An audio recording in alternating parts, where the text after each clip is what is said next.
सोलापूर जिल्ह्यात समाज कल्याण विभागांतर्गत कार्यरत असलेल्या 2 निवासी शाळा आणि 16 वसतिगृहांची सखोल तपासणी करून तेथे वास्तव्यास असलेल्या 1,500हून अधिक विद्यार्थ्यांना शासन नियमानुसार सर्व सुविधा मिळत आहेत की नाही याचा सविस्तर अहवाल सादर करण्याचे निर्देश जिल्हाधिकारी कुमार आशीर्वाद यांनी दिले आहेत. जिल्हा नियोजन समितीच्या सभागृहात आयोजित जिल्हा दक्षता समिती व वसतिगृह समितीच्या संयुक्त बैठकीत ते बोलत होते. यावेळी समाज कल्याणचे सहाय्यक आयुक्त सुलोचना सोनवणे, जिल्हा परिषदेचे समाज कल्याण अधिकारी प्रसाद मिरकले यांच्यासह समितीचे अन्य सदस्य उपस्थित होते. जिल्हाधिकारी आशीर्वाद म्हणाले की समाज कल्याण विभागांतर्गत असलेल्या 2 निवासी शाळांमध्ये सध्या 200 विद्यार्थी तर 16 वसतिगृहांमध्ये 1377 विद्यार्थी शिक्षणासाठी वास्तव्यास आहेत. या सर्व विद्यार्थ्यांना भोजन, निवास, आरोग्य, स्वच्छता, सुरक्षा व इतर मूलभूत सुविधा शासनाच्या नियमांनुसार देणे बंधनकारक आहे.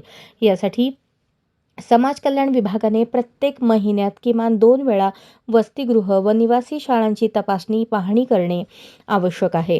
जानेवारी 2026 महिन्यात प्रांताधिकारी, तहसीलदार, समाज कल्याण निरीक्षक, वसतिगृह अधीक्षक तसेच समाज कल्याण विभागाचे कर्मचारी यांनी संयुक्तरित्या सर्व वसतिगृह आणि निवासी शाळांना भेट देऊन तपासणी करावी आणि त्याबाबतचे आदेश सहाय्यक आयुक्तांनी निर्गमित करावेत असे निर्देश त्यांनी दिले.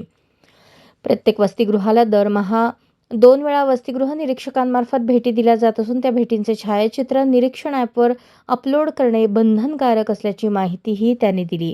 सोलापूर शहर पोलीस आणि ग्रामीण पोलीस स्तरावर प्रलंबित असलेल्या सर्व प्रकरणांचा तातडीने निपटारा करून अहवाल सादर करण्याचे निर्देश जिल्हाधिकाऱ्यांनी दिले. तसेच या कायद्याबाबत जिल्ह्यातील सर्व महसूल व पोलीस अधिकाऱ्यांसाठी फेब्रुवारी 2026 मध्ये कार्यशाळा आयोजित करण्याची कार्यवाही समाज कल्याण विभागाने करावी असेही त्यांनी स्पष्ट केले. अशाच नवनवीन अपडेटसाठी जनता राज्य न्यूज चॅनलला सबस्क्राईब करा, लाईक करा आणि शेअर करायला विसरू नका.